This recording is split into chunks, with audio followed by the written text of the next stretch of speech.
era la organización política de los cananeos según el archivo de Mari?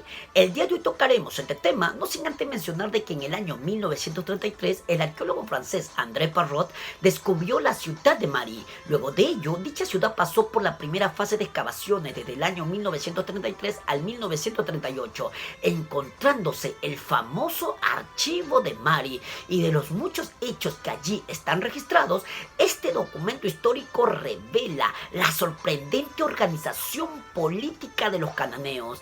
Y ante esta realidad surge la pregunta: ¿cómo era la organización política de los cananeos según el archivo de Mari? Bueno, en la organización política de los cananeos en la edad de Bronce Medio había ciudades-estados independientes que no estaban bajo el control de ningún otro poder.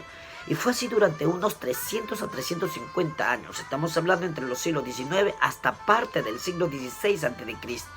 Y lo que se sabe de ese periodo proviene del archivo de Mari. Y Mari era una ciudad importante en Siria. Pero es necesario mencionar que desde su descubrimiento por el arqueólogo francés André Parrot en el año 1933, se han sucedido más de 40 campañas de excavaciones arqueológicas en la ciudad de Mari y sus territorios cercanos, lo que la ha colocado a la altura de otros grandes centros históricos del Próximo Oriente Antiguo, como por ejemplo Babilonia, Asur, Uruk, Ebla o Ugarit, entre otros muchos. Y eso a pesar de su relativa corta existencia, aproximadamente desde el año 2900 al 1761 a.C. Ahora bien, en dicha ciudad se encontró el famoso archivo de Mari, que fue descubierto pocos años después del descubrimiento de la propia ciudad en el gran Palacio Real de Mari, conocido también por el nombre de Palacio de Sinrilin, al ser este el último rey local que lo habitó antes de la destrucción de la ciudad por parte de Hammurabi de Babilonia, aproximadamente en el año 1761 a.C. Y en el archivo, que salió a la luz durante la primera fase de las excavaciones arqueológicas de la ciudad entre los años 1933 al 1938, se descubrieron más de 25.000 fragmentos de tablillas que ayudaron en gran medida a conocer la historia y las formas de vida de las ciudades mesopotámicas y sirias en los primeros siglos del segundo milenio antes de Cristo, en los tiempos previos a Hammurabi. Ahora bien, los documentos hallados se dividen en varias categorías, como por ejemplo, cartas intercambiadas entre reyes, oficiales y diplomáticos, pactos y alianzas entre ciudades representadas por sus gobernantes, una inmensa cantidad y variedad de textos administrativos como por ejemplo, listas de registro de funcionarios o artesanos, documentos de juramentos y protocolos, compraventas, auditorías, donaciones a templos, etc.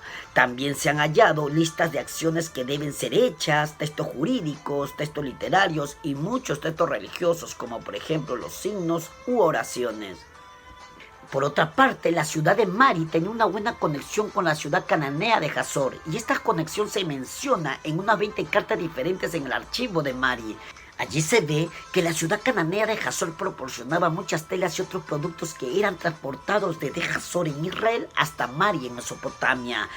Así que existe una conexión interesante entre ambas ciudades, Mari y Hazor, una conexión comercial de los cananeos con Mesopotamia. Por otro lado, al llegar la edad del bronce tardío, pues Egipto llegó a la 18ª dinastía. Es en este periodo que Egipto comenzó a tener un enfoque bastante imperialista, habiendo conquistado parte de Canaán, que finalmente conquistaron hasta Ugarit en el norte. Y según el archivo de Mari, el faraón que más estableció y formó este control egipcio fue Tutmosis III, faraón que gobernó desde el año 1479 al 1425 a.C. Y esto a razón de que en el archivo de Mari está registrada una campaña militar hasta Canaán por parte de Tutmosis III y su ejército. En esa línea, el documento histórico habla del asedio de la ciudad de Megido, cuando los reyes cananeos fueron a Megido para detener a Tutmosis III y su ejército. Pero el faraón era mucho más fuerte, así que se quedaron dentro de la ciudad de Megido bajo el asedio de los invasores, que esperaron hasta que se les acabara la comida y el agua. Finalmente, fueron rodeados, y el archivo de Mari lo registra de esta manera, abro comillas: vinieron a la guerra montados en caballo, pero regresaron a sus ciudades en burros, cierro comillas. Es decir, el documento nos señala de que los egipcios tomaron los caballos de los gobernantes cananeos y sus ejércitos y que solo quedaron los burros, a razón por el cual ellos tuvieron que optar por ese animal para regresar a sus territorios. En otras palabras, el faraón egipcio describía de esta manera la derrota de los gobernantes cananeos, demostrando así que en la edad del Bronce Medio, Canaán estaba conformado por ciudades-estados independientes que no estaban bajo el control de ningún otro poder. Pero al llegar la edad del Bronce Tardío, estas ciudades-estados cananeas comenzaron a estar bajo el poder, bajo el dominio del faraón egipcio.